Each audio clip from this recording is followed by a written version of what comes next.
Salut les amis. Donc là c'est la présentation de l'Aziminia triloba. Cette variété c'est la Sunflower.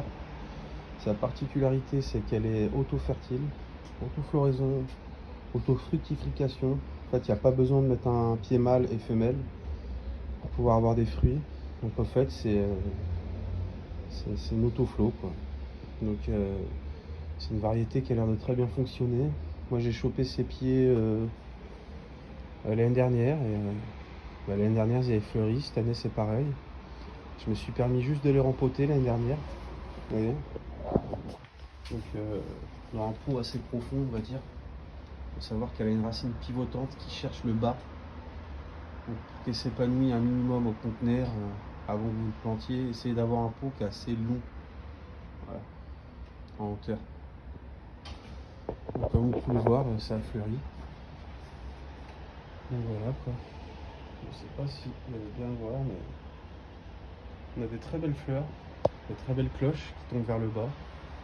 Couleur assez pourpre, assez foncée. Vous voyez, là vous avez carrément la fleur qui est tombée, on voit le petit fruit là.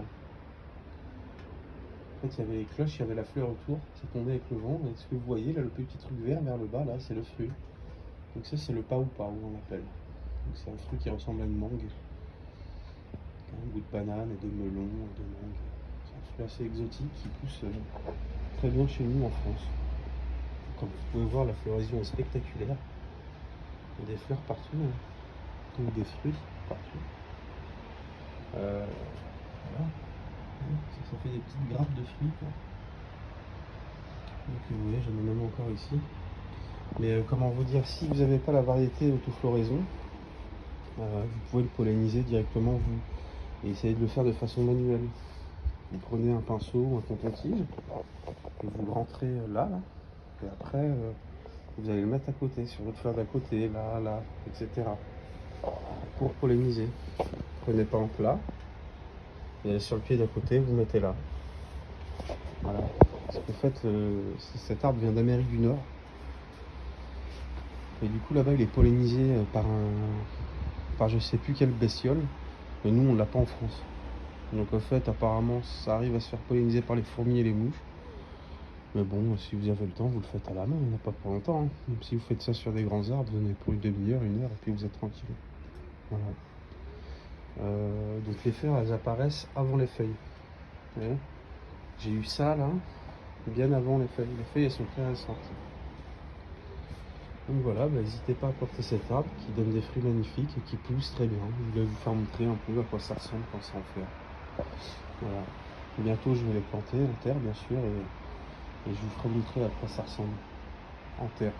Et je vous ferai montrer l'évolution, si ça pousse bien comme il faut, si c'est pas attaqué par des cervidés, si on ne les a pas brûlés, s'ils sont pas morts par le soleil, etc.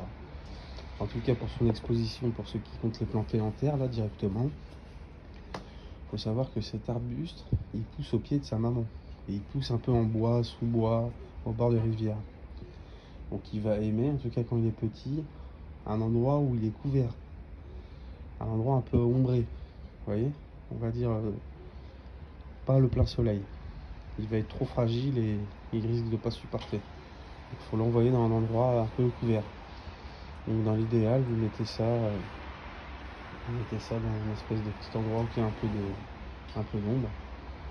Et puis vous allez laisser s'épanouir. Essayez d'en planter plusieurs. Comme ça, s'il y en a qui ne fonctionnent pas ou qui se font manger, etc., il y en aura d'autres. Voilà. On va à très bientôt.